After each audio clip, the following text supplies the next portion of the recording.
So I asked her sister, hey, come back next time. She goes, no. She goes, I'm question they asked. I go, well, she goes, well, Ted Hartman and yourself is asked all the questions we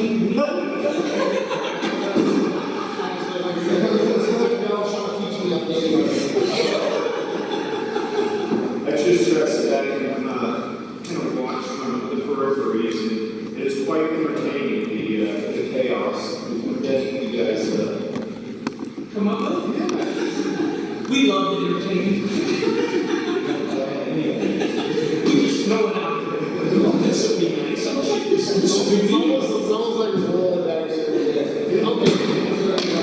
The funny thing is, they give me all the material. I don't know shit. And Ted, he said to me over there, check this out. Oh, there's some great material. I can add to this. John Squire's going to be looking for a black guy running around with big chains.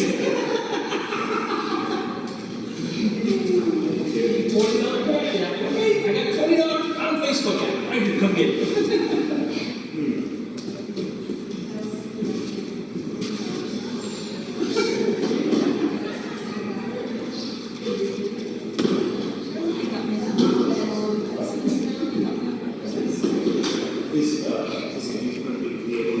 Yeah, they were, Kim, yeah, she got our tracker. She's going around the point right now. Oh, right on. But, yeah, no, it's, and John, I love John. I want him to come by. I think he's got some great material. We have a lot to work off of. I think it's some good labs. I don't want anybody there, I promise. Goodness. I think I'm gonna, when he comes out, I don't think he's coming. He already be here. That's not just still putting our stuff back. let's do that. Was he late for the other meeting? The women's meeting that he's picking up on there? No, he was on time? He was, He even got to front row seat, you know?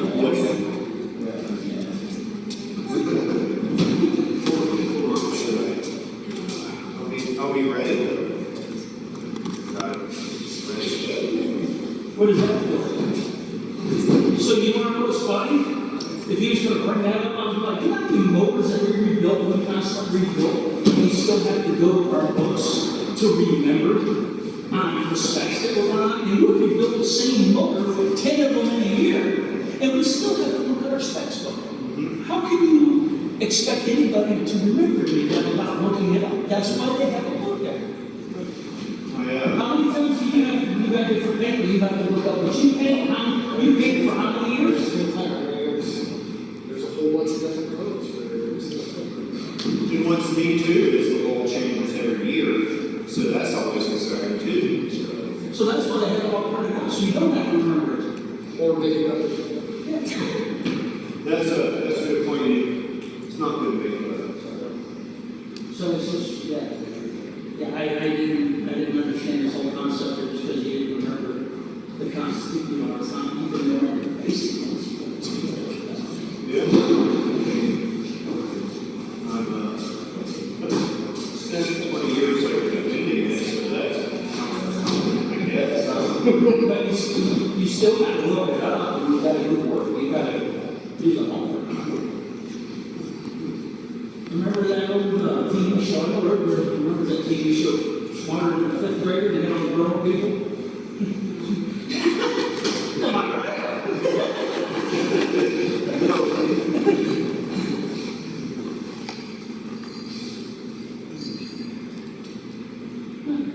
So for some of you guys, I'm going to do this will be kind of a repeat. What I'd like to do is kind of go to my background and then kind of go into some priorities and kind of a way forward. I just want to put a disclaimer out there. I am a soldier and cop by trade, not a politician. So my speech is what it is. So, Yeah. Are you trying to say you're human? I didn't say that. I'm doing the best I can.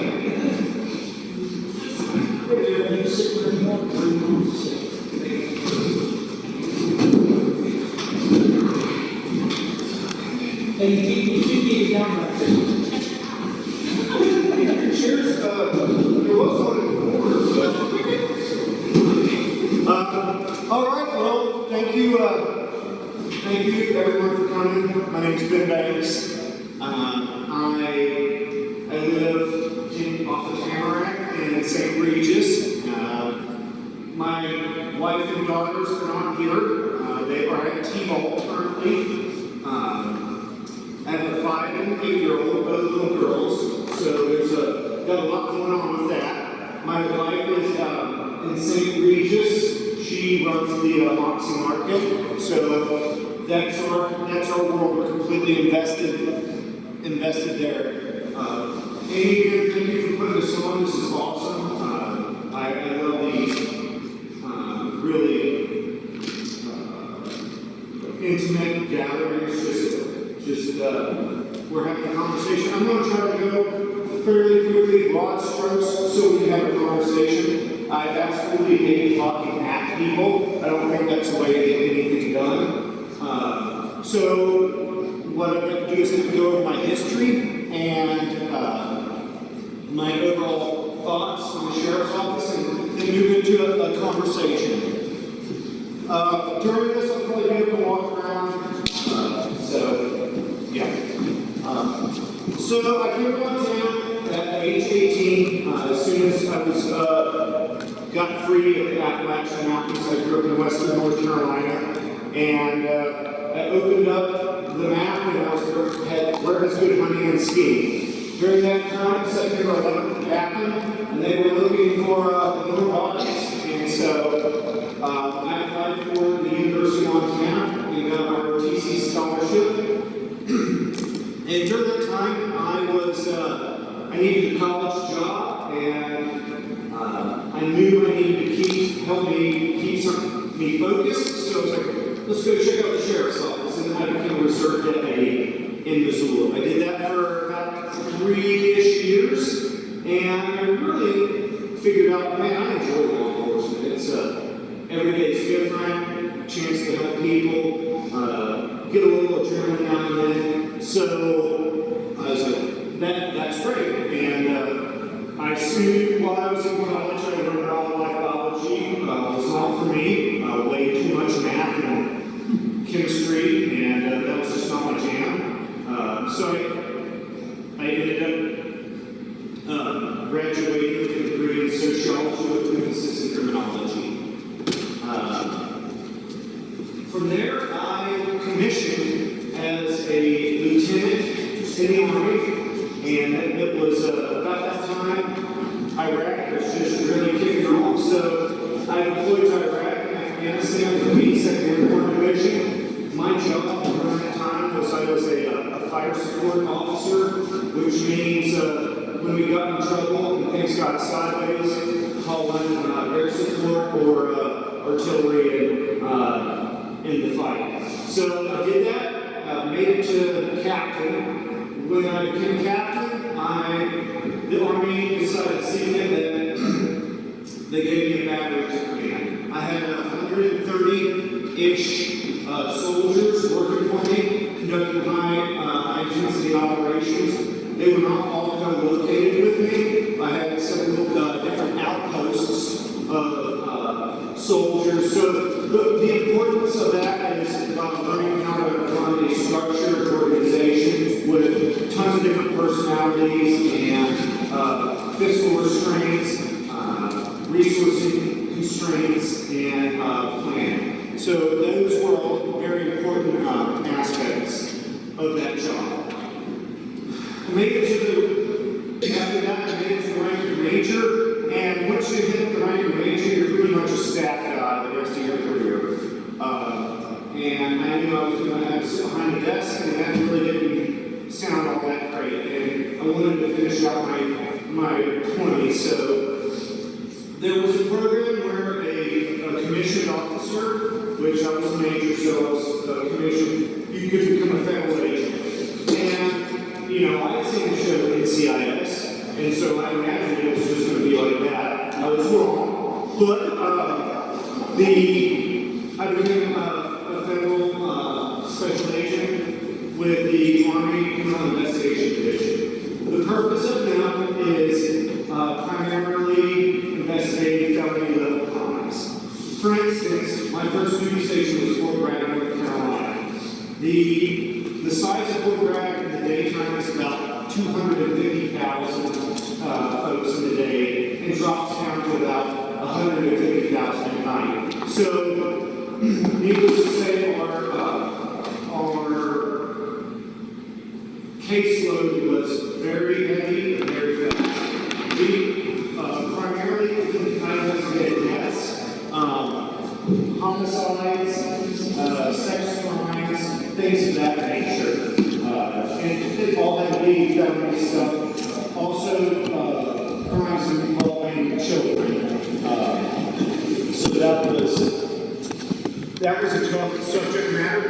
Also, Fort Bragg was interesting in the fact that there was I-95 going from Miami to the northeast, and so that traffic from I-95 in the vicinity of Fort Bragg brought a lot of unscrupulous folks to that area, and specifically a lot of narcotics, which during that time at Fort Bragg, I was able to lead a drug suppression team, and we conducted targeted drug operations, controlled buys, takedowns, all those types of nifty things. From there, I moved to Fort Sill, Oklahoma, and I became a supervisory special agent. I had about 10 to 15 agents working for me. While we still did the death and homicide, my main focus there was special victims. So I had, at any given time, my team had about 100 sex crimes, and it was a very eye-opening experience, and our team really got to hone our craft on victim interviews, the worst domestic violence, and things of that nature. Also during that time, I went to a school specifically looking at strangulation, and so that was, unfortunately, there was a spike in that at the time. So, made it to 20 years, having a 5 and 8-year-old daughter currently. My children were younger then, and at 20 years, I was like, hey, I'm coming back to Montana. Found a place here, our dream home in St. Regis. Saved up all my pennies, and we went there and made it a whole 6 months through retirement, and started getting antsy. Realized I did not have any job protections working at home, so back to being a cop. Came to work for Mineral County for, I don't know, about a year and a half or so. Myself and the current sheriff did not see eye to eye on many aspects, and I just want to say this right now, I have no ill will or anything towards Ryan. I don't see eye to eye on his leadership style. So I ended up leaving there, Mineral County, and going to work for a division of criminal investigation in the state of Montana out in Missoula. My job was a main case agent, and at the time I left, I was working a couple homicides, and about January of this year, when the Brady thing came out, that and a lot of other issues really spurred me to put my name in the hat for sheriff. I prayed about it, and talked to my family, and we decided to go all in, and I stepped away from DCI so I could really focus on my community and doing this. And another aspect of that is, if I had stayed employed with DCI, every case I work, you subject yourself to subpoenas, and when the case gets adjudicated. And I didn't want to spend my first year, if I was lucky enough to get elected, being all over the place going to court. I had cases in Malta, Lima, all over. So, in Montana is a monstrous state. So, and so yeah, put my name in the hat, and I'm calling and doing this. I just kind of want to hit my platform, and you see it out on the signs and all that is, it's pretty simple. Respect for Mineral County. Respect for our people, respect for our resources, and respect for the rule of law. That's pretty easy. Respect for the people, obviously the citizens. The sheriff is not the king of the county, he's the lead public servant, and he works for everyone, and his deputies should have that mindset as well. And so, they work for you. Everything that they do is funded by your hard-earned dollars. Respect for the employees. Currently, morale at the sheriff's office is not very high, and there's a lot of issues. I want to come in and help enhance the culture at the sheriff's office and let them be excited to come to work. If your morale is low, you're going to put out minimum output. If they're high, you're going to get the best they want. Believe it or not, Mineral County is not the highest paid law enforcement agency around. That's just not. So what that means is a lot of the guys working there are not so much money motivated. I could go to Missoula County right now and make, I think, $37.12 an hour starting as a probationary deputy. Probationary deputy here, about $25. So that being said, there's a lot of other benefits to Mineral County. In my opinion, we live in the prettiest place I've ever been. So allowing them, having that trade-off on time off and good leadership will help bring that level of morale up. Also, there will be no favoritism. It will be fair and equitable across the board. Respect for our resources. So Mineral County obviously has a finite amount of resources. We need to work with what we have and to stretch our dollar. And through analysis on the budget as well as analysis on routine maintenance, I think we can stretch our dollar further, as well as being prudent with the equipment we buy. And so that's one thing that I want to look forward to, and also working with the commissioners on expenses. Currently, at times there is an adversarial relationship between the commissioners and the sheriff's office.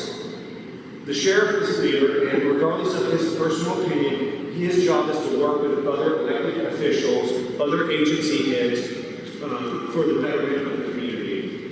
If I am elected, regardless of what I think of X person or Y person, I will be professionally work with them, because the people that suffer are victims, are county citizens, and the county dollar. So, for example, with the county attorney, I will be working with, it will be Roy Miller, so I'll be working with him on a daily basis to make sure we get proper prosecution on all cases. And then respect for the rule of law, telling the truth, not using the law as a weapon. The law is intended to protect the people, not be a targeted system to get your way. And also working with the county attorney to make sure we get prosecution on all these crimes that are important in people's lives, such as domestic violence and the tougher sex investigations. And with that, kind of segueing into that, I'm looking forward to rekindling the relationship with the crime victim advocates. In my past, working with victim advocates has been absolutely essential during investigations, because they bring a completely different skill set and a softer a softer hand to an investigation. And so I want to work with them as well. All right. So I'm going to go over a couple of my priorities, and then we'll move into the chat. My number one priority. So I'm going to do this in two sections. One is overall, like the entire concept of the sheriff's office, and the second will be operational priorities.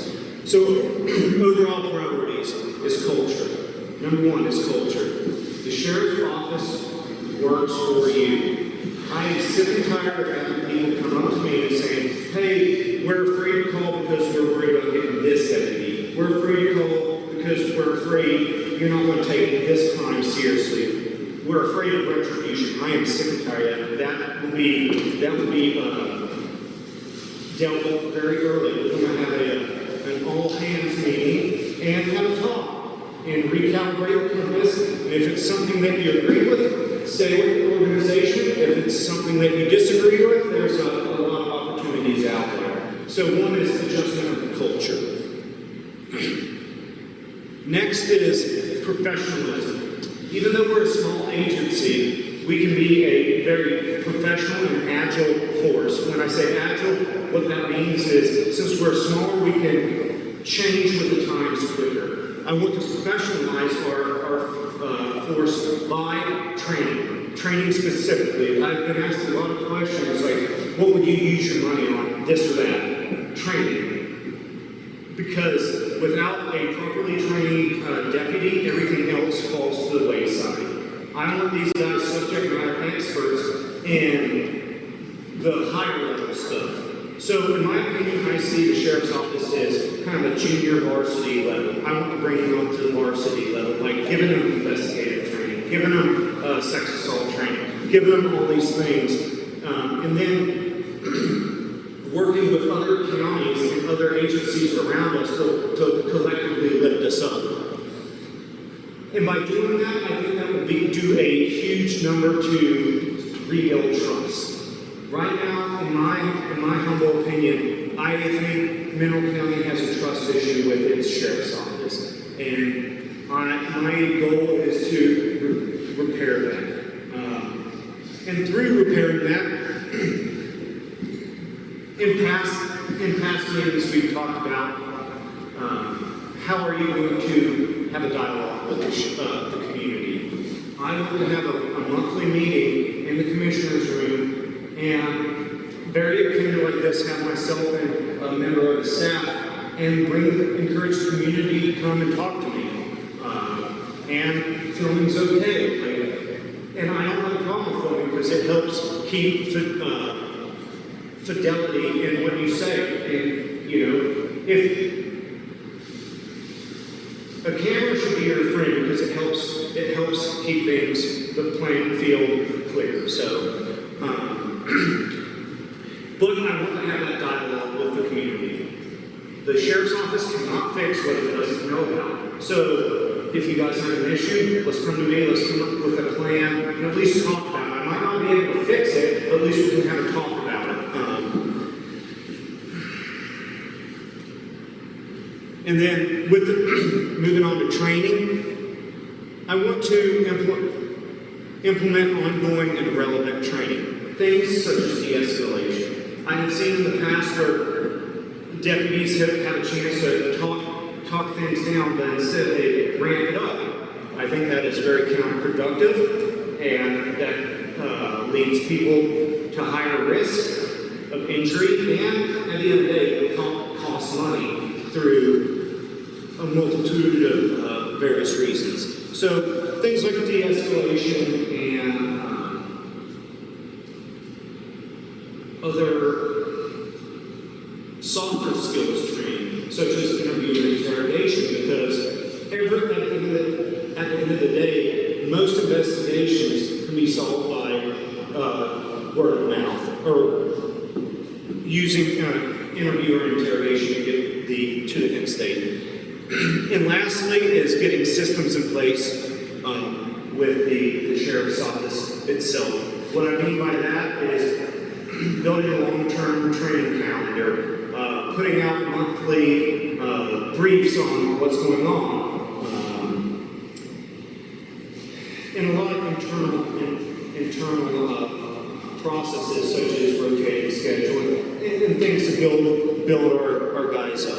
I think you're a sheriff, we're gonna start to do that now. Well, anyhow, and I saw that one coming. So, my priorities. So I have kind of 3 operational priorities. Number 1 is the schools. I am a stakeholder with the schools, my girls. Like, our schools, and I've talked to a couple of the school administrators, and our schools, in my opinion, are soft targets. We need that in our community. Those are the things that need to be the most guarded. Our kids are our greatest resource. They're the future. And right now, we need to build a relationship up with the schools and the sheriff's office. Even if that means me sitting out there as the sheriff working in front of the school in my truck, I don't care. That's how important it is. What I'd like to do is work through the grants trying to get an SRO somehow. It might not initially be a dedicated SRO per school, but at least get someone there. And in the interim, encouraging the deputies to go to the schools, walk around, eat lunch there, let the kids see. When I was a deputy here, I went to the school in uniform, and I was going to go see my daughter. And there was a child that saw me in uniform and went the other way. They were visibly afraid of me. And that was tough. I remember when I was a kid and we had the DARE program or whatever, and everyone would be like super jazzed to see the cops. And that's what I want to help right or ask people. And so working that angle, getting law enforcement back in the schools. Also, active shooter training. I know it's a terrible subject, but we have to be ready. That's the world we live in. It's reality. What's that? It's reality. It's reality. And so when something like that happens, it's going to be mass chaos. We cannot afford to have the first time we're training on it is the event itself. We have to work with multiple agencies, state and federal. Everyone's going to come to that event. Not guns blazing, but everyone's going to come in hot heavy. So we need to do training on this. And working with the schools on it. And what I'm proposing is a crawl, walk, run approach to it, talking through it, basic rehearsals and a full rehearsal. And so, and it's not going to cost the county a ton of money because we don't have to reinvent the wheel with this. There's already essentially clearing houses through the bigger agencies that have already figured out best practices and standard operating procedures on this. So it's already out there. We just have to tailor it to what is best fits our community. And what works for St. Regis might not work for Alberton. So having that critical thinking to figure it out. And Are your kids in Regis? what's that? Are your kids in Regis? Yes. Yep. And so, obviously, I'm very passionate about it for obvious reasons. So, none of ours, I'm not speaking, I'm speaking for a few of us. My kids will go to Regis, they're in my family. He lives 2 acres from me, his kids are in Superior, and I remember trying to be in the sheriff's state out there with the Superior too. So, I don't want to speak for that incident. I don't know all the details, but the sheriff's child is, from what I understand, I'm just saying, Yes. a lot of people are not in St. Regis for a lot of problems. and I think that's even if using the sheriff's office as a mediator to help fix those problems, that's something that I'd be willing to help with, because I don't know what those reasons are, but I am definitely interested in exploring that. Well, it's just the fact that, this entire time the sheriff of that hasn't implemented anything like that for any one of these three schools. But, I mean, that speaks for all. I was there a year and a half, really never did any kind of activity. Like, I'm like you, I mentioned the King Hopland was a sheriff. He did the DARE program all the time. And then at that point in time, I think we only had it for a span of a year. There was a canine that every town had, and they'd bring the canine. And it was in that, you're right, like, kids get familiar with cops because some kids are basically trained to hate them. And then that's where we run from the law, because they need trouble. And unfortunately, especially here on the West End, and I'll just be real with you, a lot of these kids see us as the people that take their parents away. Mine don't see it as parents, mine see it as trouble. If you run a county thing on, my kids will call for their attorney. Now, if you're HB, they'll all be in the house. And I want to change that. Like and also with that, and I've started to tap into some of the resources. Like Middle County is a retirement and tourism county. With the retirement portion of that, a lot of professional LEOs have retired here, and we're not tapping into that. Just, I don't even know how many days. A week ago, I met a 20-year SRO, and she is retired here, and she was talking about a cadet program, and it had never occurred to me. I was like, I'm not familiar with it, but it's a program to help, especially the juniors and seniors, get involved in law enforcement and kind of see it. And she's like, yeah, I set a bunch of those up, and I have that experience, and it dawned on me, like, that's all right, pay for it. I mean, we can use that instantly. And so I'm really excited to look at non-traditional techniques to repair the relationship. And also, that leads into the reserve and part-time program. I really, I started off as a reserve deputy. I want to build that program. There's going to be hurdles, specifically fiscally, but I want to have a program using some of this massive amount of experience we have to help. Because there's a lot of guys that have done their time in law enforcement and would like to help, but don't want to do it 40 hours a week, 12 hours a month or whatever the standard would be. And so that's something I'm motivated to take a peek at. Two more operational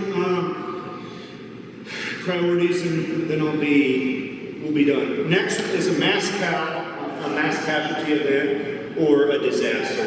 We have the Clark Fork River, we have the railroad, and we have I-90. It's not a matter of if, it's a matter of when there's a mass casualty event or a disaster. We have to be prepared to work with other agencies, state, federal, local, everyone, to plan this, because these disasters aren't a 4-hour deal. Our resources are going to run out quick. You have to have like a rest plan. You have to have 2 or 3 days worth of a plan built, because like a train to run, that's a multiple day event. And depending on the load, we have to sit down and work with our other entities to prepare for this.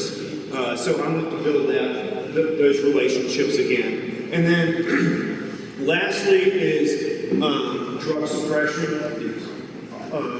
Obviously, we have an issue with drugs, and just hoping during a traffic stop that we're going to get the drugs is not an effective technique. We have to do targeted approach and proactive operations to make this happen. So we're not going to be bragging about the road?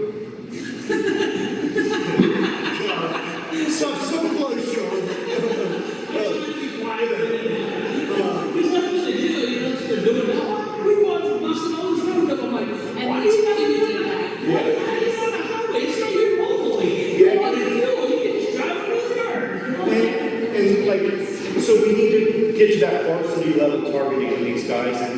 doing modern techniques to intercept it. Because talking to the drug task force, they're talking about Spokane, or excuse me, Kalispell is like the next Spokane.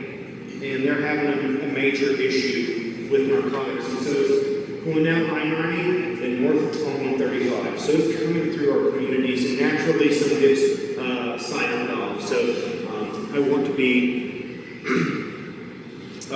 want to get ahead or start actively combating it. But that's pretty much my 10,000-foot view. And at the end of the day, I want to make the sheriff's office a professional, trusted, and transparent organization working for the people. That's it. And so, all right, that's my spiel. What about, I don't know, and I know it might be a little too early for you, if that's something you can think about. You know, if somebody gets in some trouble, what about like a community service? You know, say, you know, somebody got some deep, I'm just going to cuss, sorry. Somebody got some deep shit, got into some bad drugs, and instead of sending them to jail for 2 years, set them up with a community service. They got to be part of the fire department, because we're always needing volunteer firefighters, you know, to do so many hours. I don't know if that's a thing around here. I knew when we grew up in Florida, there was community service down there. So that's going to be a conversation that we could have with specifically the county attorney's office and the judicial system. I personally would not have an issue with it. However, we're going to have to look at banning if it's like a supervised thing. So, Kim Tarrant did speak on that when she had her meeting here too, and she says they have that. She has a list of people that will ask for help, and then she will recommend people that need to do community service to them. Yeah. So apparently it is somewhat set up. I've never heard anything official, but that is what Kim Tarrant said for the Justice Court happened. So we can work off that seatbelt ticket. Well, I don't have a seatbelt Well, let ticket. me be down. That got beat. Because it's Justice Court where they're not. No, that was a jury trial. Over a seatbelt. Over a seatbelt at jury trial. But as far as And I didn't even fucking argue it either. I know you talked about real-life with your culture there, that you consider doing some ethics training, Absolutely. stewardship training. Yep. And that's Go on days. what I'd like to do Because they have to is, believe in all that, not, you know. what I'd like to do is every month, since there's 6 road deputies right now, every month have a deputy train or conduct training, which means resource it and conduct it. And I want to build a list of topics that have them trained. It builds their self-esteem skills. It builds their, you know, if they decide to do PowerPoint, their PowerPoint skills. But yeah, that is something every month the deputy should be doing professional development to lead some kind of training. So, and then ethics training would definitely work right into that. So I find that, you know, a few of the deputies around here are, you know, look at me, I'm a big bad cop, and treat me like that instead of as a person and with kindness and you know, it'd be different if you did something terribly wrong, of course. I get where you need to be that person, but I think, you know, being within your community and knowing the people in the community would help you also maybe on drug task force stuff too. And other areas, but I would like to see some more friendship. And you don't have to treat every situation with a camera. Right. I really want to get back to the community cop. And if I was able, I'd love to have a deputy living in every community, but Mineral County being what it is, it's hard. But if we get new hires coming in, I'd love to be, hey, let's get someone over on the west end. Let's get someone Put me through the academy. You know, I noticed, you know, I'm very I noticed. Yeah, but I was not fit enough.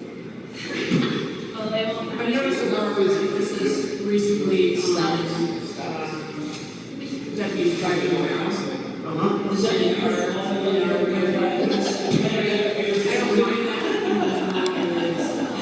But you know, when you see someone wave stop, you know, so they know that those people are supposed to be there, and you're not looking over here, making sure that you're and that's part of that's part of what I'm saying, having that friendship. we need to bring it back, culture back to what was very, not our concept. Well, Yes. Ma'am. So you had talked about giving a monthly state of the county report for the public. One of the things that was sent to me was asking about things like how many of the 782 calls, for example, that were published today, the little miniature stats. Wanting to know how many of these were actual on-site responses or just phone. How many were from concerned citizens reporting things like non-emergency issues such as controlled burns. Regarding traffic calls, how many citations were actually issued. Could you provide a breakdown of citations by badge number? When was the most recent DUI ticket issued? What is the total number of DUIs issued for the fiscal year? And just those commitments to transparency like this. Yeah. So All that data is there. It's just a matter of getting the aggregate of it and bringing it out on this spreadsheet. It's not. in the past, I've actually been told when I ask some of similar questions that that information is controlled by the county attorney and can't be released without their. That's a conversation that the sheriff and county attorney could easily have to help bolster transparency, because that's not, there's not any. The entire county, that's their information that they are allowed to have, and there are stipulations for portions of that information, specifically like PII or something. Criminal justice information. Yeah, but hey, we had 5 stop sign tickets, and it's easy to break that stuff down, and this is going back to putting the systems in place for an organization. And one thing I'd like to do is have a public affairs officer, an additional duty for someone in the agency to help keep that stuff and put it out and feed it to the public, because it's like everything in the government system. The public is the checks and balances to the sheriff's office. They're the customers, so that is absolutely doable. Do you think that is something that would motivate you to bring your dispatchers back under the Mineral County Sheriff's Office instead of having them segregated? Oh, that.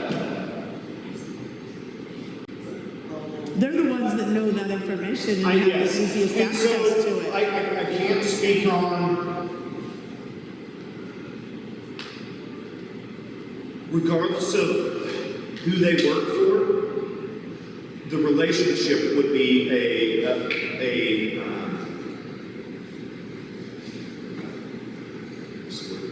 the relationship would be, we would keep it a really good relationship, because we work for them and they work for us, because without each other, neither can do the job. So I can't say for sure that, hey, I try to pull the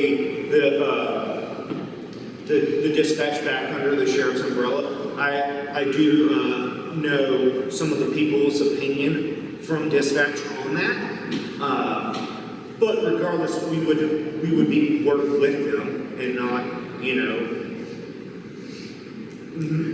not address them as beneath us. So I know that's not the perfect answer to that, but it's what I have at the moment. So. It feels much like the communication systems itself that's in place in Mineral County, which are kind of falling apart. Are you saying we got the T-Mobile version of dispatch? We wish. We got the 1985 version, the Gen X, and it's barely holding on with Band-Aids, it feels like. And, you know, and I want to help bring everyone together, because right now it's like everyone's kind of their own autonomous group, and we have to work together for maximum effectiveness in general. So, Well, I guess that brings me to, how are you going to fund all the post-training that you may have to do when you come on? I'm sure you anticipate a few openings happening. How are we going to get deputies to come out, and if they're not post-certified, how are we going to pay them? Do you have fundraising ideas? Do you have grant writer friends? okay, there's multiple parts of this. Make sure I get all of them. Grant writer friends, they allegedly, I don't know what the status of this as of today is, but Mineral County is looking at a professional grant writer. I also know several volunteers, one of which may or may not be in this room, that has Two of them. that may have written grants before. So we might just have a grant writing party. I don't know. Right here, he'll have monster trucks for squad cars. I don't know if that's the best for risk assessment.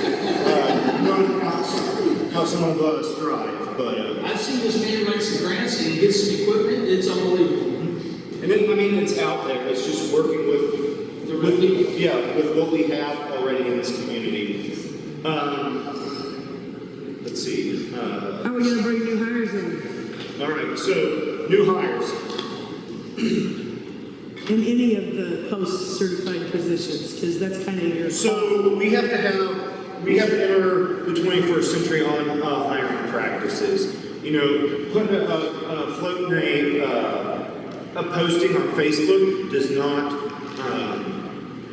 does not attract the right applicants. And we have to leverage what we have in this county. Things we do have, 93% public land. There's a lot of guys who that alone would be a draw to this county. Also, our call volume is not the same as, for instance, Spokane County. So what we can do is we can, through writing on, for instance, Indeed, start targeting guys, especially that are later in their career, and bringing the experience. And as far as paying for that, yeah, talking about fundraisers I am completely open to looking at creative ways to fund our office. One thing I thought was really neat was, I believe it was, I can't remember which county, I think it was Flathead County, or Kalispell PD, I don't remember which agency, but they, at their fair, they had a breakdown. They had like a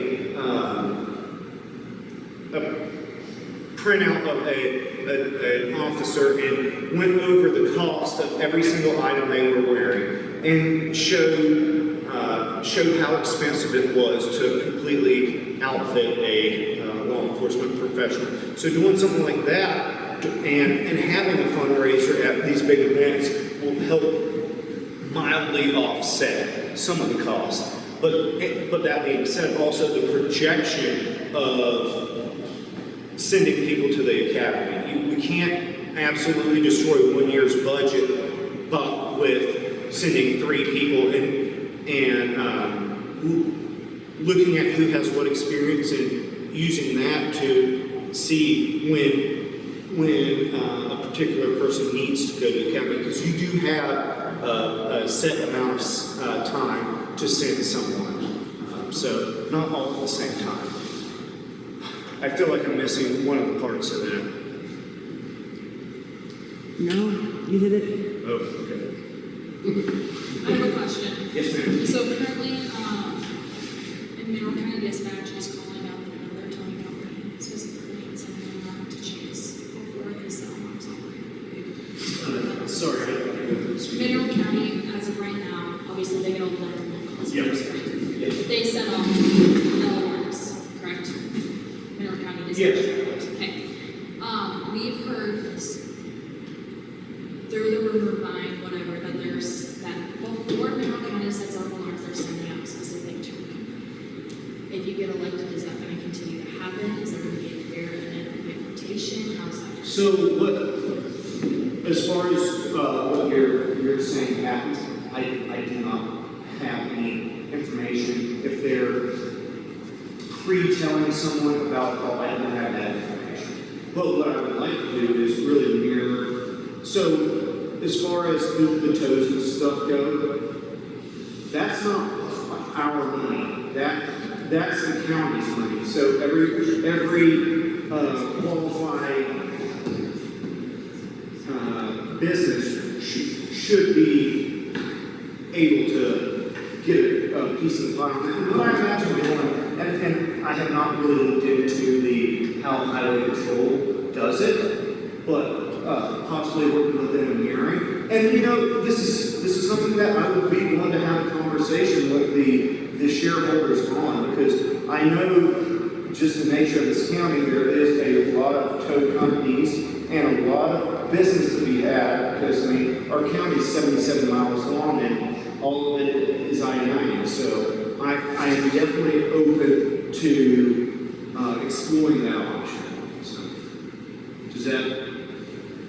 I'm sorry, I don't know too terribly much about that other portion of it. No, you're good. I was just, I guess, wondering, like, if you got elected, is that something you could shut down, or is that, are you let it happen, or how, are they do they answer to you, or how's that go? So, dispatch is under a different entity, but they work, I mean, if we're co-located, dispatch is co-located with the jail. Yeah. So, I mean, everyone's working together. I am concerned on that, what you're saying to me, because that's not an ethical practice. And if that is the case, it is absolutely should stop. So,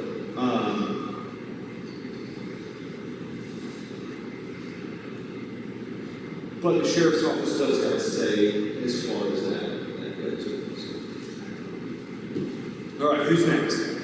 So I don't have a dog in the tow hunt. Yes. So, but I have several friends that do, and several of them are sitting in this room. And so, they have indicated that you plan on implementing some kind of tow rotation to make it fair and equitable for all of the tow companies. Yes, ma'am. What is the liability for the county for that? And I know that I feel like you just said that you haven't looked into it. And so there's liability for the county for that to some degree, and money and time and budget that would go into implementing that. So, Where does that money come from? Where do the deputies come from? Where does the time come from to make sure that we're following the rules that are laid down for that particular practice?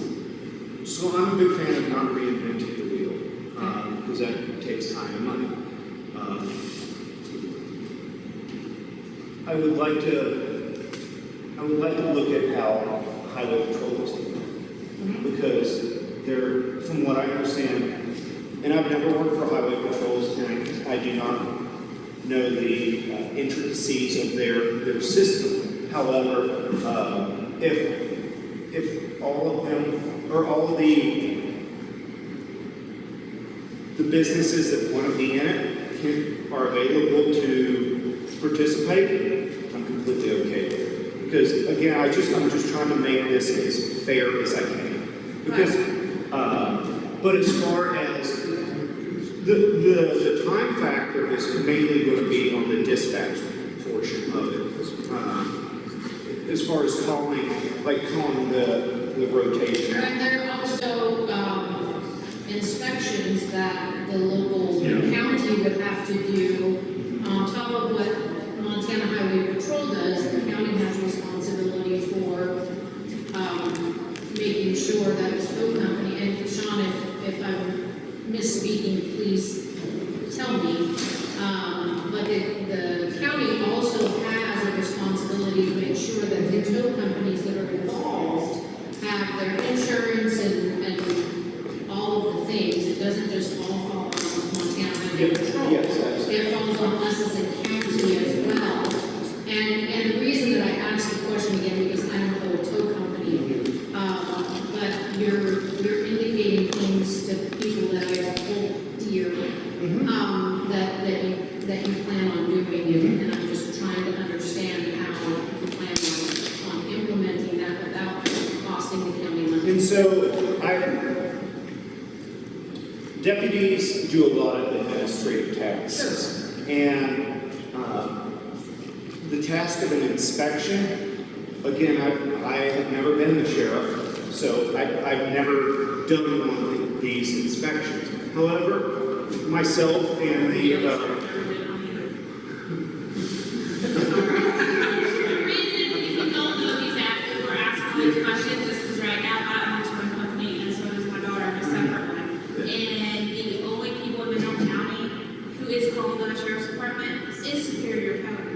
They will not call either one of us. And I asked why, and he said, because your dad said no. I'm like, okay, my dad has no bone in my that I know. and so, myself or as a sheriff or the undersheriff would be great to do that administrative task, or if the call volume was low enough, assigning a deputy. I don't see the amount of time. I think it can be done during a standard business day. Can I answer that? Can I answer for the social? Ladies Because, Ladies first. so, we do work websites and other things. I am an organization for Idaho State Patrol. And when I called Shoshone, because they were picking up more calls, so we were getting as many calls, so ISP said call Shoshone because they're picking up more calls, that's why you have your call. So I called, I'm like, hi, does Willie, I know the sheriff, I know there's a different one. And I said, I introduced who I am, and he goes, so your organization with ISP? I said, yes, sir. He goes, send me the paper that says that in your organization. He went off of Idaho State Patrol's paperwork to approve me. He never once came out. And I have Because it was to, good enough for him. If I pass ISP, I can have. and I have to, I'll be 100% clear, I'll have to look at the regulations and all that, but that concept seems okay to me, so. It was a 30-minute phone call. So like the fire department, you can back them on us, the fire department sets up their own bylaws, am I right? So the sheriff's department, they set up their own bylaws. If they decide that they want to go off and follow MHP rotation, the record inspections, MCS comes to our shop and they inspect all of our records once a year. And then Montana Highway Patrol comes in and they inspect us. They look at your rotator lights and they check the yards to make sure they're good. Mineral County doesn't have to do that because Montana Highway Patrol already does. They can say we're adapting a legal, fair rotation, and as long as the Mineral County Sheriff's Department does not see a problem on scene with the equipment, we're setting, everybody's setting up properly, they don't have to follow their rules because Mineral County Sheriff's Department set up their own bylaws on their own terms. But in that context, the individual tow company would have to be at least periodically inspected by the HPD, is that correct? We get inspected every year by our vehicles, our brakes, our lights, and everything. We get inspected by the DOT on a scale. So you're saying the county could piggyback on Yes. the HPD? And that would be my intent. And that's exactly what Shoshone County does over there. We send all of our information that we've already been inspected by Montana Highway Patrol. We've already been inspected by MCS. Everything cleared from them. And we can actually send that to the Sheriff's Department every year so they have that. And they don't even have to go through the whole inspection process because Montana Highway Patrol already did it. Right, and so they have to, there's some kind of letter of appointment that has to be issued? Yes. Okay. So, yes. Yeah, like Idaho, we got inspected when the ISP came over to inspect our yards and everything. They did it one time. They come over, inspected the yards, looked at the equipment, said, okay, as long as we don't have any other complaints. Just MHP was they're very different. Okay. Yes. Yeah, because ISP makes me do background fingerprints on whatever. Yeah, we have to do background checks and everything for being record drivers in ISP. Montana, you don't need nothing. Just have a full set of truck, right? Yep. And you Everything know, like it required so many CDL operators. yeah, we have to have CDL operators for so many CDL trucks. And then, of course, we also, at that point, with the CDL operators, we have to follow federal law. And we have to be drug tested through federal law. Monroe County doesn't fall into that, or even Montana Highway Patrol. They don't keep up with the drug test or anything. That all goes through the US DOT FMC. So, yeah. Bruce? Yeah. 15 years ago, when I was playing fire chief, we were the first on the scene 99% of the time, just because we were there. There were very few deputies in the highway patrol. The rotation was done through the sheriff's dispatch. The question to the person who had crashed was, do you have a particular towing company you wish to use? 99% of the time, the answer was no. Call dispatch, we've got a guy out there who needs a tow. Right. I mean, that was it. And the rotation was done locally by the sheriff's office, so that there was no, if there was anything you caught it. Yeah. It's simple. Yes.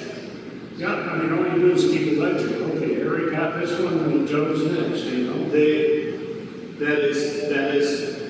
I'm sure there's going to be hiccups implementing this, but that is my instinct, is to have a fair and equitable allocation. But at least we're making progress. Yeah. And that's how you do make progress here. Because even with MHP, there's issues sometimes when we call and we figure out, Yep. this got messed up, or this is what happened, like, oh, well, look at it, hey, let's keep going. And that's why we can have that. I'll and then I got you. Man. So I have a question. I know that drugs are obviously a problem in every community, right? And I know that there seems to be problems in our community. What are you planning, or do you have ideas on how you can help keep that down? Try and remove the ones that are problems, or, I mean, what are your plans on that? So, the first part of that is training. Right. We have to get to the graduate level of training. Part of that is doing source operations, obtaining human intel or intelligence, collecting it to start building essentially a focused target. And then from there, once that is identified, you can start doing controlled buys and things of that nature. But that boils down to is getting free. Have I done those types of operations? Yes. But like anything, if you don't keep the skill up, it degrades. And I would really like to get our agency up to that. And part of that is working with the state. There is resources that can be utilized to do target. And I just think a lot more has to be done than just the interstate type of stuff. So we have to go to the communities and do the work. So, Thank you. sir. I think I answered my own question last time, so. Those are the best kind of questions. Perfect. But you're on third anyways. All right, who's next? Bruce, on the mass casualty question. Again, back 15 years ago, we would work with the county north of us up in the Plains area, and they would bring people, we bring people from St. Regis and Superior, and we'd have 40 or 50 people there, and some darn good actors on bodies lying around. And And so it was practice for what might happen, and I have not heard of it since I left. But I'm sure that would be something that get the fire chiefs together. Absolutely. And they could probably put something like that back together. Absolutely. But it boils down to relationships, not having adversarial relationships. West End can't have a pissing match with Superior or whoever, you know. We have to work together because the only people that suffer are the citizens and individuals. So, and I see the role of the sheriff at times being a facilitator, like getting all the stakeholders in a room together and be like, all right, gentlemen, let's put our egos away and we have to get this training done. You know, I have organized training events where there's several hundred people because I have, it can't all be done by yourself. You have to have trust in your subordinates. And building those relationships with the head, other department heads, and and your subordinates, so they understand your vision and left and right limits. That's how you can plan and resource these training events. Because we can do all this stuff fairly inexpensive. We have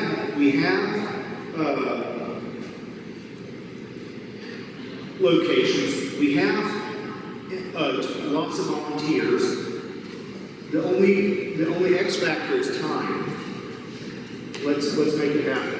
The other thing is if the sheriff gets on the phone and to say to the fire chiefs, to the EMS people, hey, why don't we do this? And the sheriff is a very prominent individual. If he says something, you're going to try and participate. And that's, I don't see any reason for it not to happen. Ma'am. So, building on that, the relationship with the neighbors, I would hope to see it as a goal to repair the relationship with Shoshone, because there's been animosity just between our department and that side, and that's kind of how a shooting happened. Nobody knew they were coming, and it happened. And so, I can't speak on that directly because I was not here during that, and I do not know the professional relationship between Shoshone and us. they've gone through 2 sheriffs since then. I know. I don't know what what's going on over there. It seems like there's been a little bit of turmoil, but I strive to work with our neighbors in whatever capacity, whether it's Shoshone or Sanders or Missoula. And this is, and again, like working with the comms issue with them and us, making sure that we have solid comms. So a travel center type of incident could possibly be headed off. Yeah, I think that most recently it was because of a new mutual aid agreement. Mm-hmm. And previously those weren't in place, so Idaho stopped at the border and people kept coming. I think that's not fair to our community either. So it is in our best interest as well as their best interest to not only have those mutual aid agreements in place, but have face-to-face conversations with the deputies instead of. I think the only time I've ever seen the Shoshone guys is there was a shooting in Saltese, and I wish I had seen them prior, so there could have been additional coordination made. Are you happy so far with what you've seen out of the task forces that we have? Because I know that one of them is working with CBP as opposed to ICE, and they did do a pretty bang-up job recently with 51 arrests and 41 of them possible deportations. Is there Are you wanting to expand that or kind of keep it the same? Are you looking for other different task forces? Number one with that, I want to focus on the county first. I have no problem working with other agencies, but we need to get our stuff right first. And if that includes working with like a drug task force or whatever, so be it. But I guess that's one of those questions that I think I need to be in the seat to judge, and what kind of time commitments each of those take as far as planning or resources that it requires of us. So, because if we have to flex and get additional deputies out, that's going to take fiscal burdens and lift those up. So it depends is the lawyer answer. So. Ma'am. You talked about natural disasters. I worked for the VA in Fort Wayne, and natural disasters that came across since the Cascadia event is when it's not a matter of when it's happening, it's going to happen. Is when there is a huge earthquake over by Seattle, and these volcanoes will all go off, and you're going to have a huge influx of traffic of all those Seattle people coming to this volcano in Fort Wayne, and they're not going to be able to keep all those people, so you're going to have a tremendous amount of people going through that. But it's something that you may want to try to speak with some folks about that. We're gonna build a wall. I'm not going to do anything.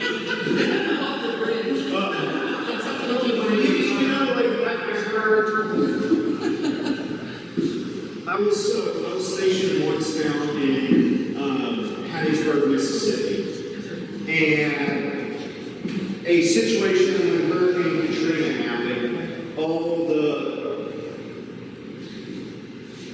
rougher individuals from New Orleans spread out and permeated a lot of the smaller communities, and that was a huge issue. So that is something that we would have to have look at additional manning for it, and that's where having like the reserve deputy program would be instrumental in that, because one of the things that MCA is it says extraordinary events, and I think that would classify it. So, but yes, if something like that happens, that's going to be a huge strain on our resources, and that's having relationships with our neighbors to coordinate would be huge.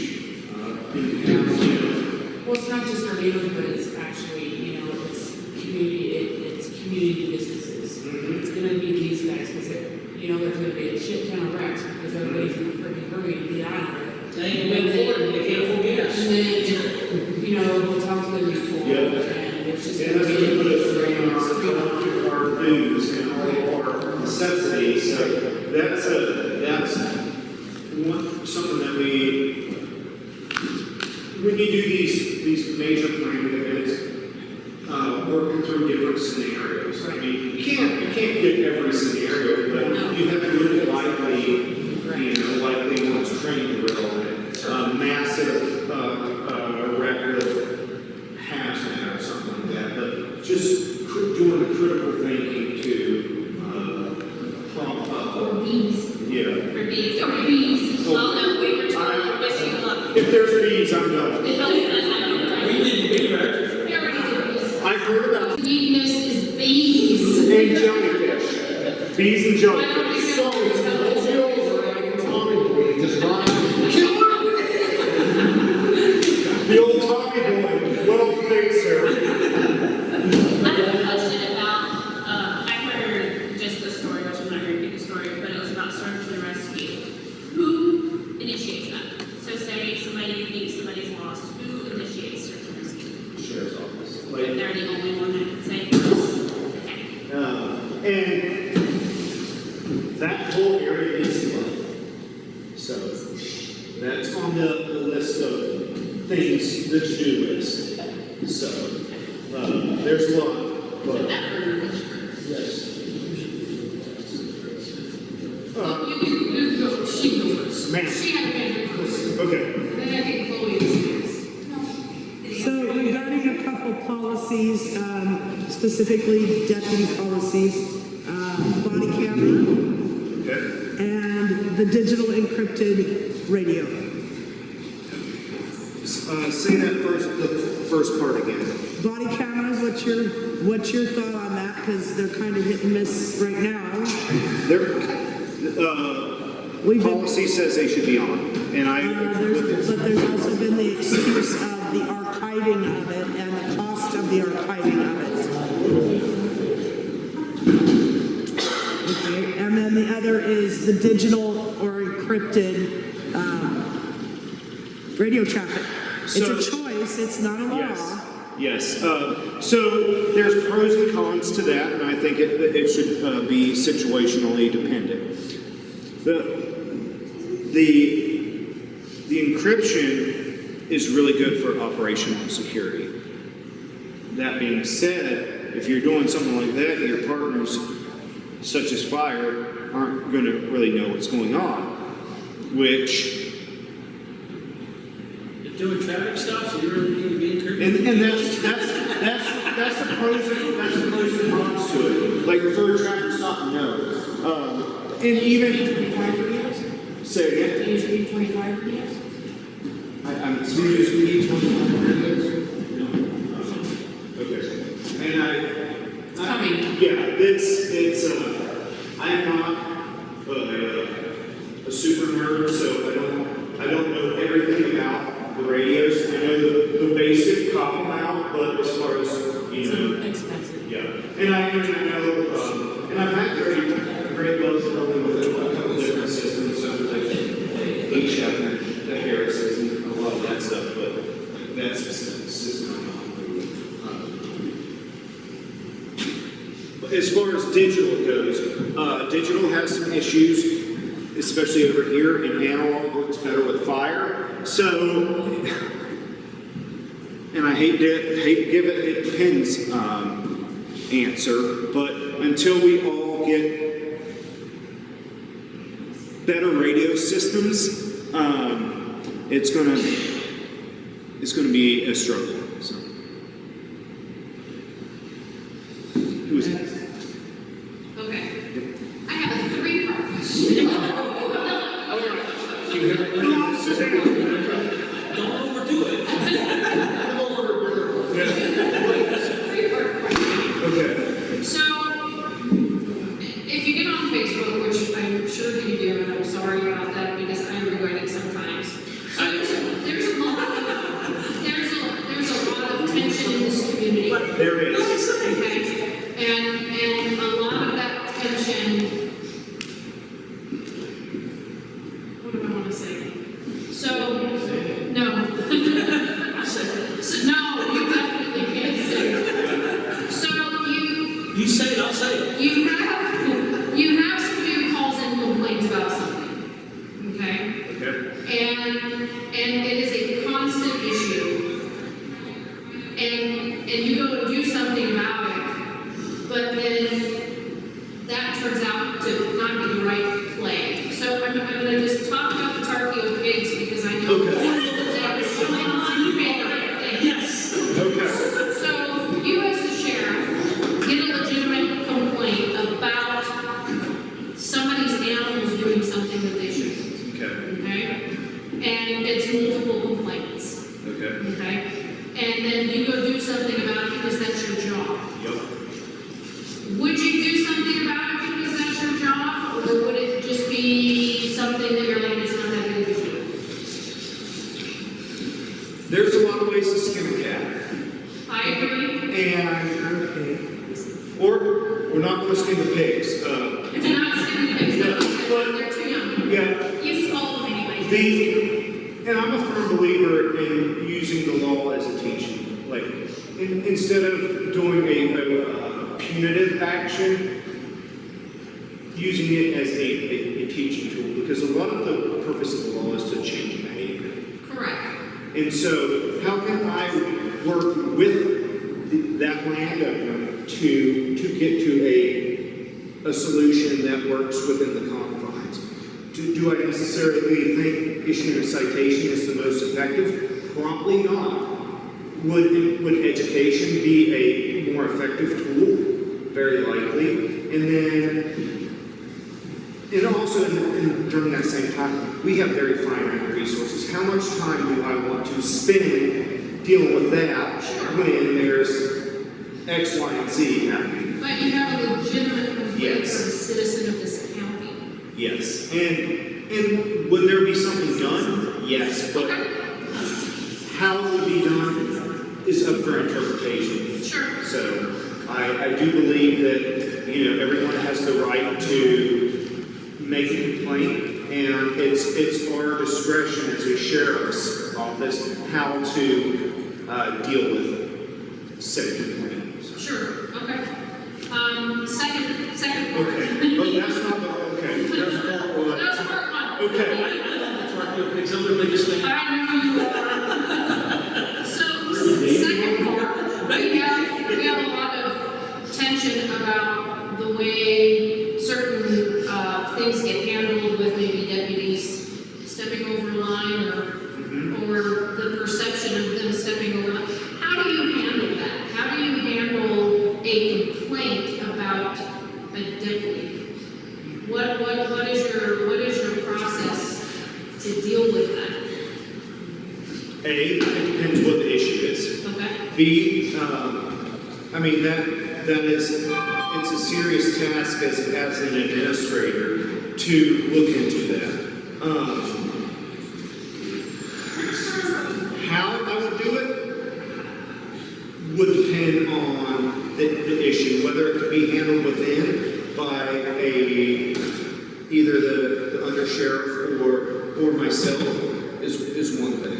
If it needs to be elevated to an outside agency, so be it. But we have to be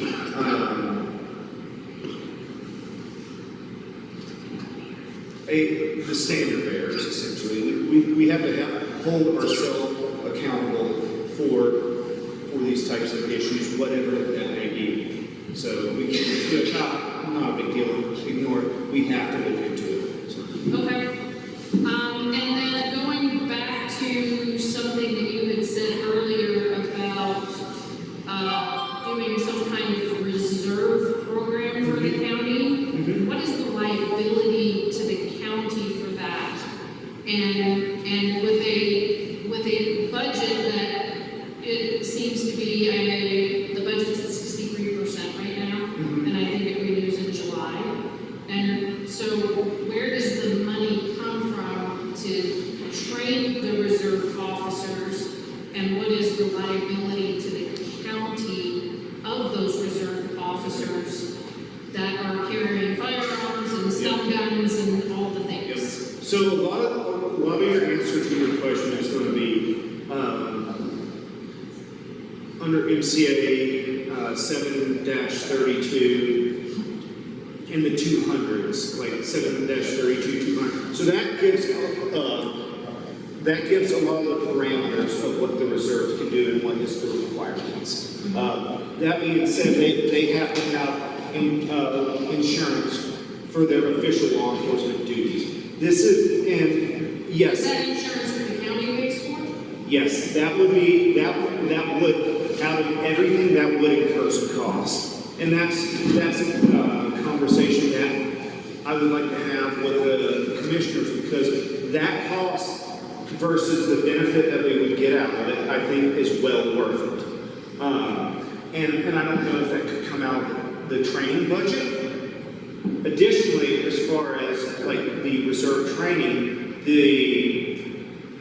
our individual agency could facilitate the training, the 88 hours of professional training.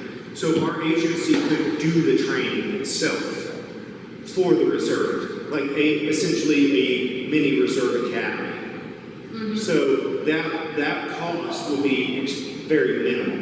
it wouldn't be zero, it'd be minimal in comparison to sending it to Helena.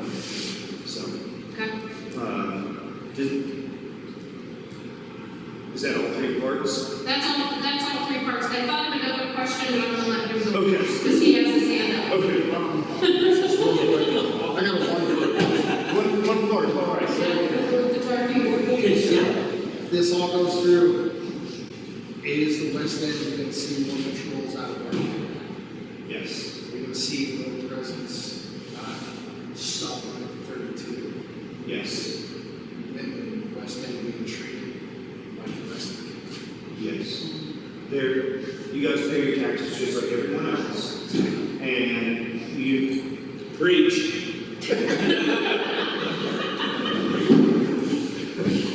So I have a plan that I have not, and I don't want to really say exactly what it is, but I want to look very critically on the way You know how we get the sheriff's out right now?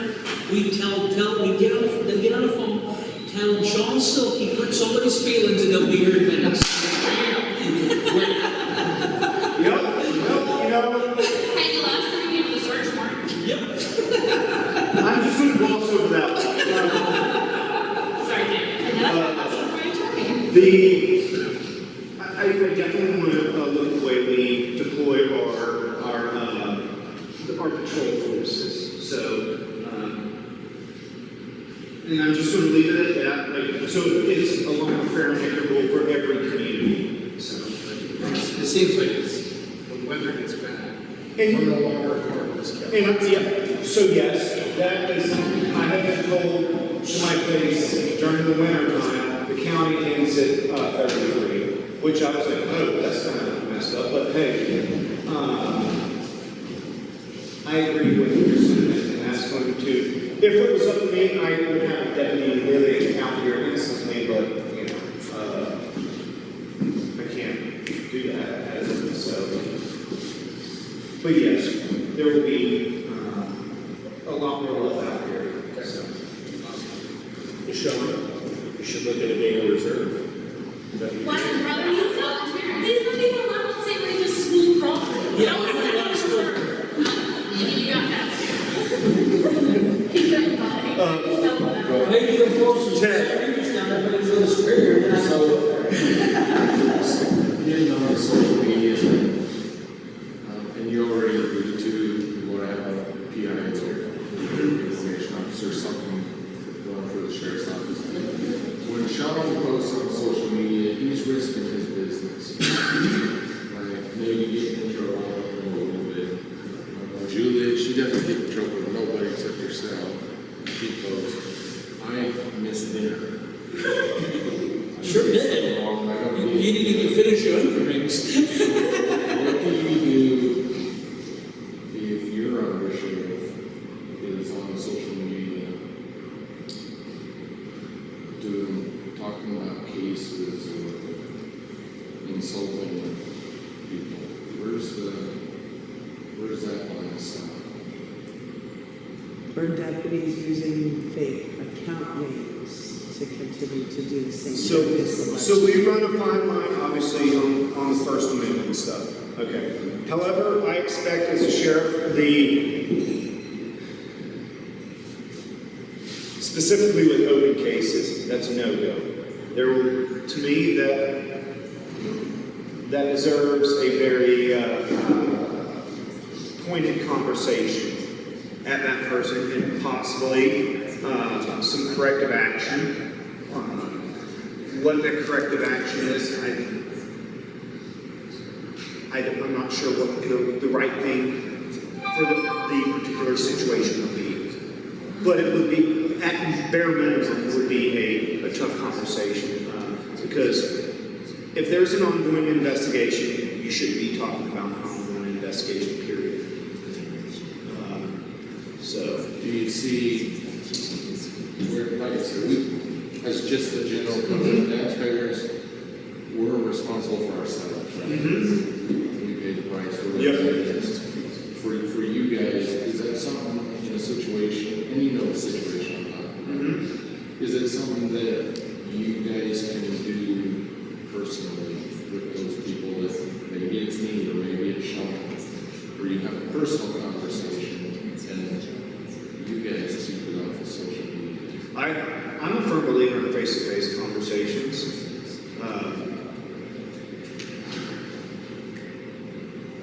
I think a lot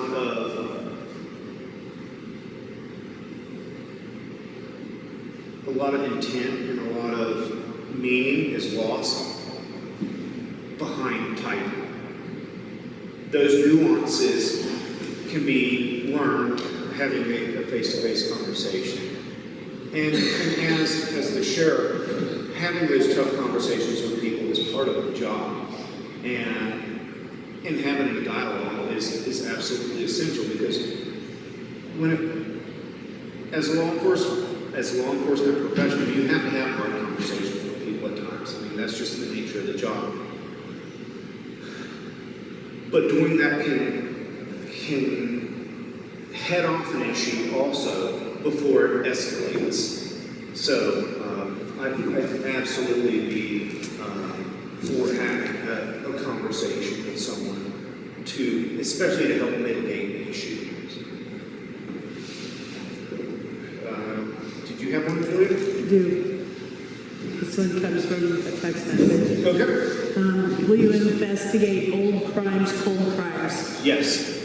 I thought I actually thoroughly enjoy cold cases. So I've probably worked, I don't know, probably 20 of them. But they deserve some love as well. And especially as the technology advances in the investigative realm, it's our duty to go back and relearn them and make sure their case is up to, how can I say this, organized and well kept. So. Thank you. Yep. Yes. Okay. So, two-part question. Okay, choose. All right. I love it. No. Okay. So, there's been talk at other meetings about the fire department concealed carry when they go out on calls, Okay. Yep. things along those lines. What are your feelings about that? And then the second part of my question is going back to schools and resource officers. What are your thoughts on teachers carrying on school grounds? And would that be something that you would support in our schools? Because then you don't have to pay them. They're already paid. Don't need an officer. So for the firefighters, I think that conversation should be had with the fire leadership. There is some pros and there is some cons. I am kind of, for specifically fire, I'm kind of 50-50 on it as of now. Introducing firearms to a situation, things can go wrong, and they also can save lives. I'm going to reserve my opinion on that until I get more information from the fire professionals so I can see it from their point of view. Okay. As far as, but what I will say is for the fire, I'm not adamantly opposed to it, I just need more information. Do you think it's a liability of the county? I do, in certain circumstances, I do think it is a liability. And just like anything, if it does go forward, you're going to have to think about training and cost and all the other second, third order effects. So that's a very in-depth decision. As far as the teachers, I am very for that. If I was sheriff, I would work with the schools to make sure they have training at minimal cost to them through the firearms instructors that we already have. Do you have a firearm instructor on staff? Yes, we do.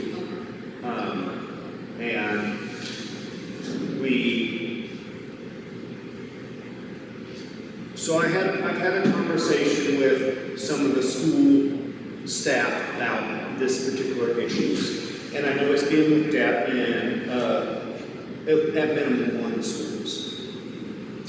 If it is done right, I think it protects it adds another layer of protection to our kiddos. However, it has to be done right. There is some risk involved, specifically if there's an event happening, having plainclothes people with firearms. That is an incredible risk to that person. So having that coordination prior, and these are topics that can be alleviated during the crawl, walk, run phase of training. Like, I expect if they decide to carry, they will be part of the school training. Because we have to know who they are, and they have to know who we are. But yes, I am for that. But there's a lot of gates we have to get through on that. And, you know, as sheriff, I will work nonstop to make sure our schools are as safe as humanly possible. So Volunteer firefighter does not give up the Second Amendment, period. I understand that. Now, if the fire chief wants to say you can't do it, just tell him to enjoy it, don't let the door anymore. And part of the reason is what we ran into working on the highway for about 1,000 times. My wife, as an RN, captured a fleeing fellow. From then on, I was absolutely certain I had a pistol, and I kept the rifle in our primary fire truck. Because we didn't know it. It comes back to the same problem we had with a mass casualty. You don't know. And there are, like you said, there are advantages to it. But it's a very complex issue that I want to talk to the fire. If there was some training, especially with the deputies, that'd be excellent. You know, I think that'd be a great idea. But precluding a volunteer exercising his Bill of Rights is a little more difficult. I understand what you're saying. That is, you know, that thing you swear to when we become a... Yep, absolutely. All right. All right. No, let's get it again. But since when we have illegal criminals? Man, I love it. I love it. Were you trying to say, you're talking about the pigs again? Are those the politicians you're speaking of? Things just keep popping in my head again. Okay, so. Perfect. Let's do it. So if you're elected sheriff, there are obviously deputies in the sheriff's department that support the current sheriff, as they should, because they're a boss. How do you, as the new sheriff coming in, try to maintain those deputies? That's a good question. To not make this county shorter than we already are on officers. She asked while standing 5 foot 2. Yeah. That's a great question. We're going to talk about pigs. Yeah. First part of this is, as sheriff and my potential undersheriff, if there was uncovered shifts, we will be out there. I mean, All right, but you guys are only 2 people. yes. And so, yeah, I just wanted to preface it by that. No, I understand. And because I do, regardless of what happens, I do see some turnover. Because the person that I see as me being, or having as an undersheriff, he's in a deputy position, so that there's, I think it comes down to a big boy conversation with each and every person in the agency. Like, this is what I'm about, this is what I'm going to do. Do you want to be a part of it, or do you not want to be a part of it? And you're free to leave if you do not want to be a part of it. However, I would encourage, because that's already people that are paid for, and we lose capability if they leave. So I think having that tough conversation with them is important. It'll be like the movie, Welcome to Tom. It'll figure out. Well, he's Well, if he gets Dwayne Johnson to come and be a deputy here, I'll make fun. he's gonna drive too.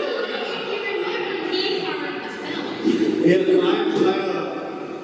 There you go. unfortunately, I do, in all reality, I do see there being some turnover regardless. And I have already started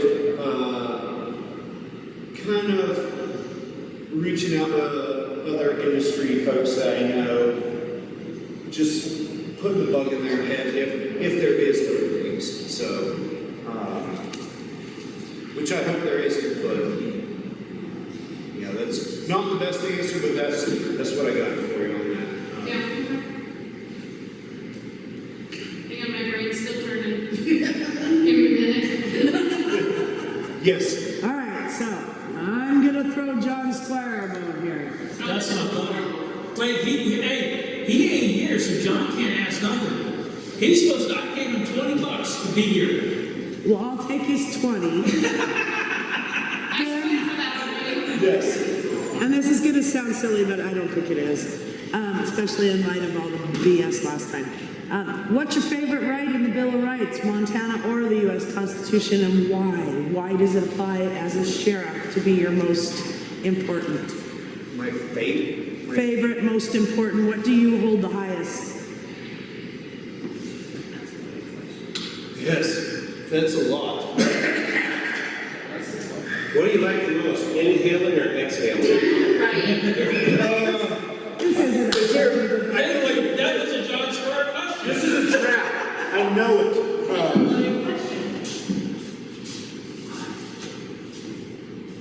So, I'm a big fan, and just as this is a big thanks, I love the Second Amendment because it's what checks and balances to everything. I think the second, it protects everything else. It's, So no matter how you answer this question with John Squire, it's not going to be right. So just do what you, my opinion, just say what you want to say, how you want to say it. to me, it's the same. And you know, we live in a great country. If you look at how Canada and Australia and all them there, how they're getting in England, how they're getting walked on because they don't have that. So I guess look at it from a worldview is we're pretty dang lucky. So there's my answer. Final answer. Yep, that's it. Thank you very much. And your most important, what's most important to you in the Mineral County Sheriff's Office? I want to make this remain consistent here. What's the most important thing about the Mineral County Sheriff's Office? More than the Second Amendment.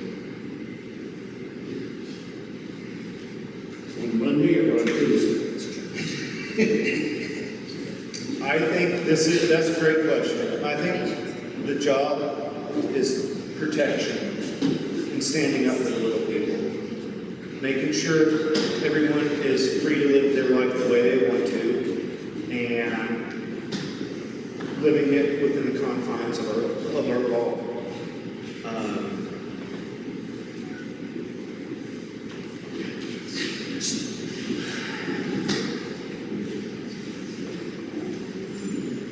And it comes down to that silly slogan that you see on all the vehicles: protect and serve. but specifically protect. Because I mean, you look at the position of the sheriff, and it's one of the oldest positions in law enforcement, and it was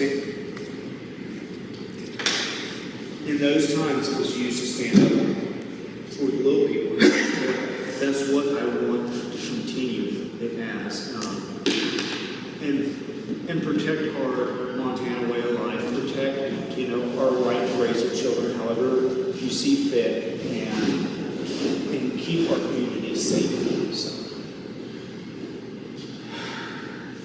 I don't know. There's about. And your guys. What's that? And your guys. Yep, and protect my guys, because nothing can get done if you don't have deputies. I mean, everyone has to go home at the end of the day, and there is some inherent risk with this job. But let's do what we can to protect them. So, yeah, these last two have been. Can I have one more for you? Okay, yes, sir. And I have heard two. Ain't that what we're here for? This is a bit of a scripted question, but I am curious about your answer. What is the greatest danger of the authority given to a sheriff, and how do you personally guard against it?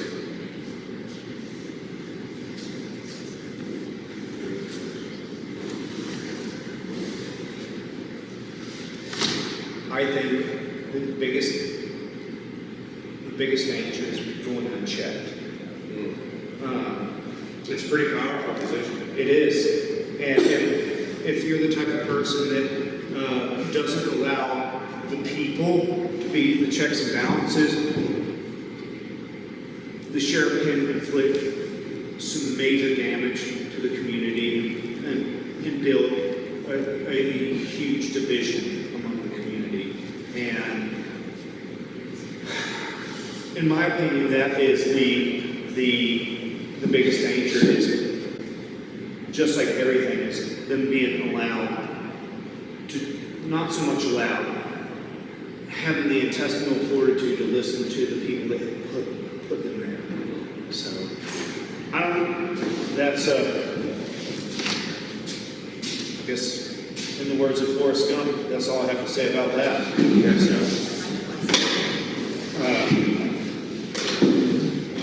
First part. Okay. How are you personally going to measure your success or failure in your first year if you were elected the sheriff? What are the balancing scales for success your first year or failure your first year? Because both are an option.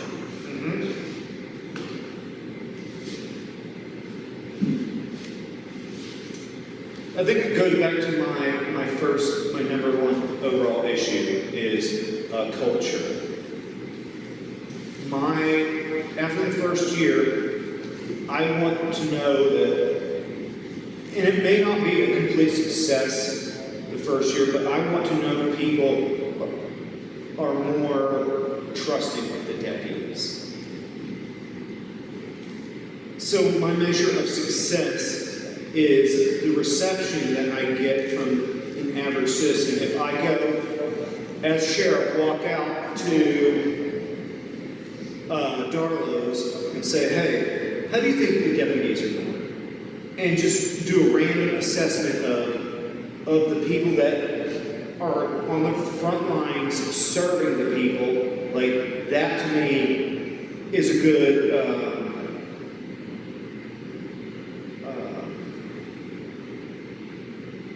judge of where we're at in an organization. So that's part A of that. And part B of that is the metrics. Like I'm a big believer in systems. And so making sure that we have implemented systems that our deputies can plan their lives around, such as having a long-term calendar, having, like this knee-jerk reaction to everything is not sustainable. And that's what causes an issue in morale. And morale is goes back to the first part A of that, the interaction between deputy and civilian. So, I guess, it's a bit.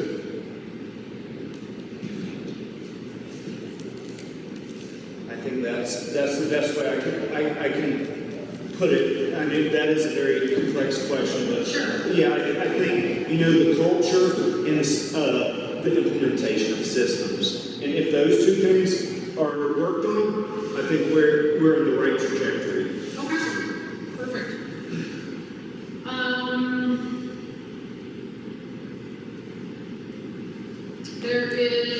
There seems to be a lot of aggression towards, just you for running for sheriff. And there certainly is aggression towards Ryan. How do you handle somebody that's gonna stand up and you get elected as sheriff? They're gonna call you names, they're gonna bring your wife into it, they're gonna bring your kids into it, they're gonna bring your mom into it. It's part of the job, right? Who doesn't like a yo mama joke? Yeah. Right? And so I know how we all want to handle it, right?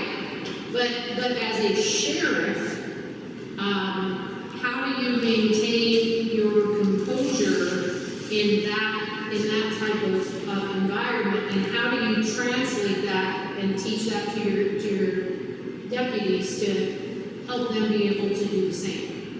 Because we're all human, we all get pissed off, tempers flare and I have never gotten mad yet. Not even on Facebook.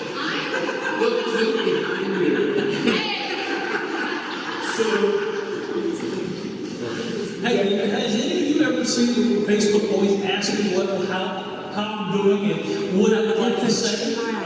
I do that. So I mean, that's a real thing. Yes. And as the sheriff, that is an important part of your Absolutely. job, to be able to maintain a level of professionalism in high stress and sometimes, very aggressive, very angry situation. I agree with. First of all, let me preface this by: do we all make mistakes? Yes. Sure. And Y'all heard that, right? Have you ever heard an officer ever say they ever made a mistake? I have. I've heard two. I've heard two officers. So, but we have to learn. Having composure under those high stress incidents is tough, but we have to learn from the past ones and still hold the standard or hold whatever it is you're.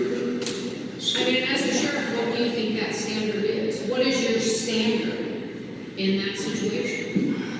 So, keeping it between the lines legally. Sometimes you can get, and voices get raised, right? And that's fine. But we still need to keep it civil. You can't get, not being a bully, yet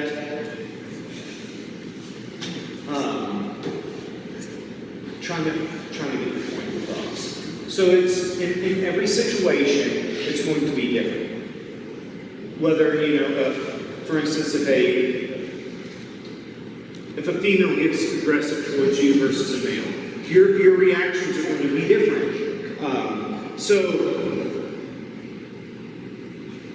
But keeping it professional and at the end of the day, not breaking any laws, not breaking any policy, and being that standard.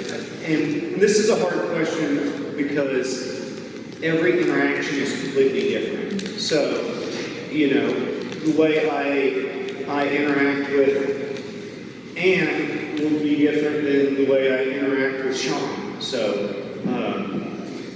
Can we all hold down? Yeah. so Before I run out of video. it depends. So, but at the end of the day, looking in the mirror and realizing that you did the best you can, and you are working to make people that put you in a position proud. So, Yeah, no, I get it. It's a tough question. I get it. I understand. So, yeah. and I tell you what, I'd like your email address. I'd like to sit and think that through so I can be more articulate on that. Okay. So, Yep. because this is a hard time to be super thoughtful on it. Sure. I got a great question. Yes, Sean. So, you got your officers. Yep. And there's one officer and one guy that don't see eye to eye. Yep. Do you send that officer out to the guy that they don't see eye to eye? Or do you get another officer? Because all you guys have the same training. Yep. But do you send another guy to go out and work with this guy, talk with this guy? Or do you send a guy where they just don't like each other? Does that make sense? Yes. So, It's a smaller community. So if there is a way to tailor the response to keep the least amount of friction possible, absolutely. That's, to me, common sense to keep the risk to a minimum.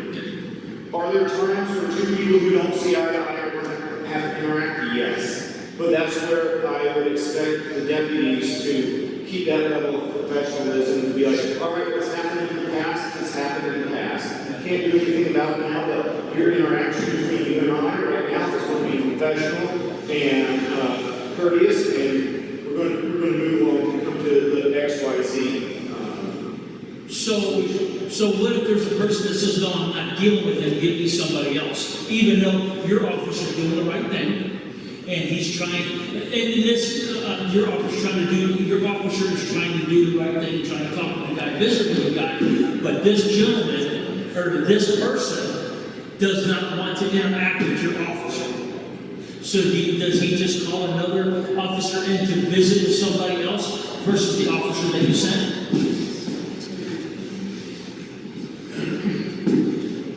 I would tell that person, like I tell my 5-year-old, get what you get or you don't get your fit. So,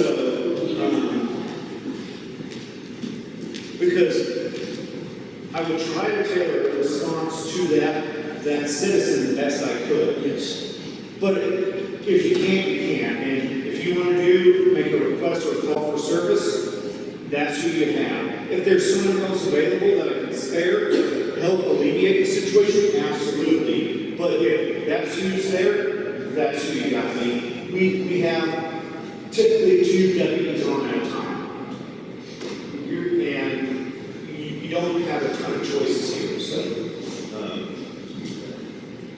So I do have another question. Yes, sir. So, was that?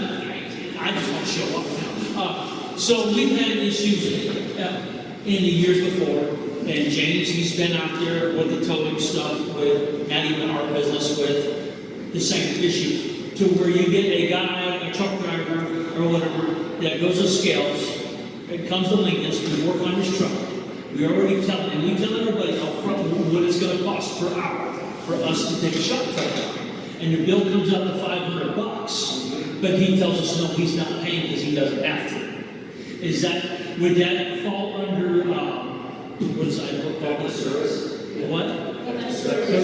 And would you guys be willing to come out and help us? Because what we have now, with our sheriff that we have now, he just tells us, no, it's our problem. It's a Civil matter. civil matter. But Now, I calls it public service and they'll send an officer to come. What's the difference in somebody reaching your vehicle and taking one out? Or what's the difference of someone walking in a grocery store and walking out and saying, civil matter? So like Idaho, I he is Shoshone County, they'll send the deputy out, send the deputies out, they'll come out and tell the property, you have to pay the bill, or you're gonna be arrested. And then they're gonna get down the truck. I agree with, that, as Amy knows, I have come out and helped with that. He didn't come up with that one. You're not the one, Yeah. you can talk to them. But as far as, handling a definite services call, yes, like, do you want to send someone out, figure it out? I mean, if it was like a contractual thing where, I'm not doing that, never mind. There is a lot of nuance to some portions of that, but in the situation you're describing, yes. And that was the only one time that I didn't get ever had to kind of so there's no longer plan. Look, we would do everything in our power. And also the sheriff has to prioritize things that are going on, like, is that called the same as, an active shooter? Yeah, an assault, we have to rapid stack. Yeah, that's what I got right now for that. Ma'am? Are you gonna continue to request feedback from the community? Yes. As your other service? Yes, every month we're going to have a community meeting. Okay. I mean, I like community meetings. we just have to keep it civil. Have them up here on the west end, as you can see, we are civilized. Yeah, it's good to see. It's good to see. You didn't have a store out there, second time around. We don't know, we went out to the corner yet and see if they're all stacked up out there waiting. I'm going to get you on that one. No, well, that's just not. That's not right. It's a family fix like that, you go forget it. That's the grass. But regardless of how this shakes out, I do hope that our community starts to come together after this. Like, I know it's been, what's the word? Visceral? Is that the word? Visceral? Good. Like, contentious? Yeah. This has been a very contentious election, and I for one am looking forward to the next step, the healing, whichever direction it goes, yeah. Yes, sir. So, in the past, with Mineral County or even Highway Patrol or whatever, we have an open door policy at our house, at our shop. We have no problem. Come on in. Now, you better bring Mineral County, you better bring a search warrant. Third day coming on my property. And depending on an officer, he may not be allowed on my property either. Any of the other officers can. That's why I was asking a question on that. And you send an officer out, and we don't care for him because we don't see eye to eye. Can we send somebody else out that send somebody else out that can that we trust? Because like you said, trust is everything. I might not trust this guy, but I'll trust the other 5 guys you got. In certain There's cases, really there's severe. That's the tough one. Because that's where I want to be with our county. Yeah. You can roll up and go, hey, I got a complaint, you're burning in your wood, burning garbage in your wood stoves. Come on in, I'll show you right now. I have nothing on it. And this is the type of thing that could be headed off prior to that by having a conversation. If there's a deputy that you just have a fundamental issue with, please, if I am sheriff, come and talk to me prior so it can be addressed instead of seeing a potential collision happening. Yeah, because me and John Squire just might not lie. I believe that.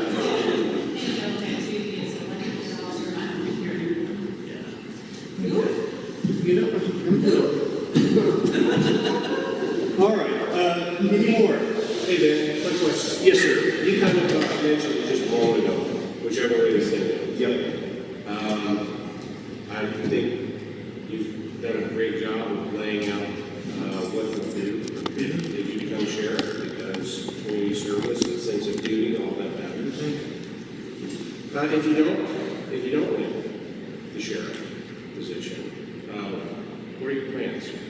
Alright. Well, every penny I've ever made is in this county. I have a beautiful piece of land, in Tamarack. So, I'm going to stay here forever, regardless of how it shakes out. I'm probably going to be working with my wife, being the maintenance / pool guy at the Moxie. You know, I definitely was help with search and rescue, and continue to serve in whatever capacity the Lord talks to me.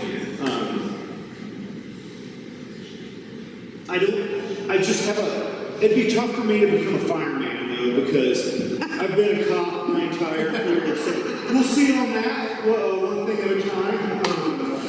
But, you know, like you can even serve as a substitute teacher. I don't know anything about teaching, but I have kids and sometimes they listen, so, maybe I don't know.